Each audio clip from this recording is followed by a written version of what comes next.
Gender stereotypes behind a mental health crisis for young children. A new report in the UK has claimed that it's not only affecting primary education, it's also destroying their self-esteem.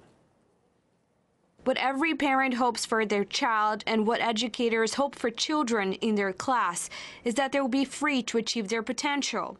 Yet, what evidence shows is that we still limit our children based on harmful, tired gender stereotypes. We need to end the princessification of girls and the toxification of boys. The commercial sector too often uses gender stereotypes and segregates boys and girls simply to sell more products. But this is not about making everything gender neutral. So the Commission for Gender Stereotypes in Early Childhood notes then that there's a mental health crisis among children and youngsters. It highlights issues faced by both, including, for instance, problems with body image and eating disorders for girls, while for men there's a higher suicide rate and violence against women. The report adds parents may need to adapt their approach to deal with the problem. We discussed it with Linda Velos, a British equality law specialist, and also delighted to be joined by Elizabeth Hobson, leader of the Justice for Men and Boys Party.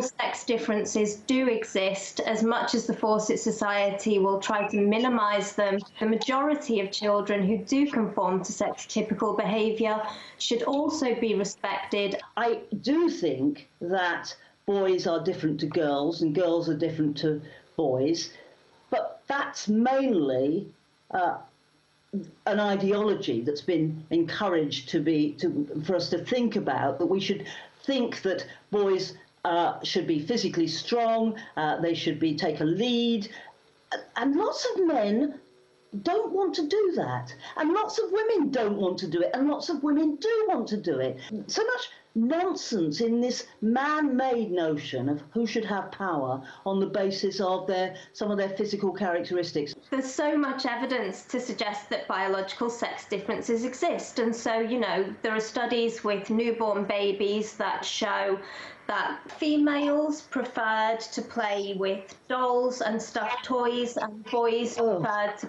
play with vehicles. And of course, you know, there's the fact that sex differences are really quite consistent across cultures and across history. I don't have a problem that some boys do and want to do things that men have historically done. I don't think that's a crime, but it is in a society that then says all men have got to do this and no women can. That's my problem. We still have a social system in Britain that privileges men. It privileges men in so many ways, and culturally, and I would like that not to happen.